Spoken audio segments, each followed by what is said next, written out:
baseball felfedezése Béz Józsi és Bézné Bóz Marika nevéhez fűződik. Egy átlagos napon nem is sejtették, hogy történelmet írnak.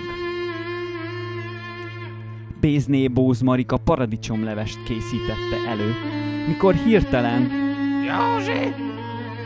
Elfogyott a paradicsom!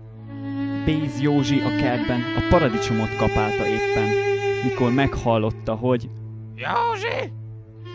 Elfogyott a paradicsom! Béz Józsi hirtelen felkapott néhány paradicsomot és odadobta Marinak. Maris!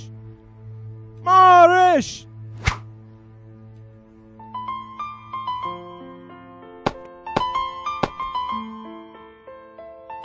Józsi! Ez rossz! Bézné Bóz Mari hirtelen felindulásból a női konyha legkecsesebb fegyverét megfogta, és a paradicsomot visszaküldte Béz Józsinak. Béz Józsi fut, és hazafut! És ekkor beugrott a nagy magyar felfedezés, a baseball, melyet az amerikaiak galád módon elloptak, és angolosítva világhírvé tettek. De a sztorinak még nincs vége.